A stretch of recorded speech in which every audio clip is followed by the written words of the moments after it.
ಕೆಲವರು ಇಲ್ಲಿಗೆ ಬಂದಿರ್ತಾರೆ, ಮೊದಲನೇ ಸತಿ ಬಂದಿರ್ತಾರೆ. ನೀವು ಧ್ಯಾನ ಮಾಡ್ತಿದ್ದೀರಾ ಅಂದರೆ ಮಾಡ್ತೀನಿ ಅಂತ ಹೇಳ್ತಾರೆ. ಎಷ್ಟೊತ್ತು ಮಾಡ್ತೀರಾ?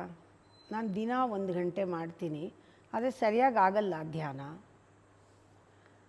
ನಾನು ಅವ್ರಿಗೆ ಹೇಳೋದು, ನಾನು ಇಲ್ಲಿ ಧ್ಯಾನ ಮಾಡೋದನ್ನು ಹೇಳ್ಕೊಡಲ್ಲ, ಧ್ಯಾನ ಮಾಡೋದಲ್ಲ. ಮಾಡೋ ಧ್ಯಾನ 1 ಗಂಟೆ ನೀವು ಮಾಡಿದ್ರೆ 24 ಗಂಟೆಯಲ್ಲಿ 23 ಗಂಟೆ ಫ್ರಸ್ಟ್ರೇಷನ್ನು.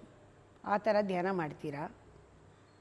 ಕೂತ್ಕೊಂಡಿದ್ದಾರೆ ಕೆಲವೆಲ್ಲ ನೋಡಿದ್ದೀನಿ ನಾನು, ಧ್ಯಾನ ಮಾಡ್ತಿದ್ದೀನಿ, ಗಲಾಟೆ ಮಾಡಬೇಡ್ರಿ ಯಾರು ಅಂತ ಕಿರಿಚ್ತಾ ಇರ್ತಾರೆ. ಧ್ಯಾನ ಮಾಡೋದು ಅಂದರೆ ಹಾಗಲ್ಲ. ಇಲ್ಲಿ ಹೇಳ್ಕೊಡೋ ಧ್ಯಾನ 24 ಗಂಟೆನೂ ಧ್ಯಾನದಲ್ಲೇ ಇರೋದು. ಅದಕ್ಕೆ ನಮ್ಮ ದೇಹ ಸ್ಥಿತಿ, ಮನಸ್ಥಿತಿಯನ್ನು ಆತ್ಮ ಸಂಶೋಧನೆಯಲ್ಲಿ ಸರಿ ಮಾಡ್ಕೋಬೇಕು. ಧ್ಯಾನ ಮಾಡೋದಲ್ಲ. ಧ್ಯಾನ ಆಗುತ್ತೆ. ಮಳೆ ಬರ್ತಾಯಿದ್ರೆ ಹೋಗಿ ನಿಂತ್ಕೊಂಡು ಡೈರೆಕ್ಟಾಗಿ ಬೀಳ್ತಾ ಇರೋ ಮಳೆ ನೀರು ಕೈ ಮೇಲೆ ಅದನ್ನು ಕುಡಿದಾಗ ಧ್ಯಾನ.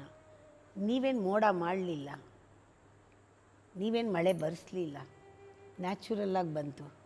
ನೀವು ಸುಮ್ಮನೆ ಹೋಗಿ ನಿಂತ್ಕೊಂಡ್ರಿ, ಆ ನೀರನ್ನ ಕುಡಿದ್ರಿ. ಹಾಗೆ ಧ್ಯಾನ.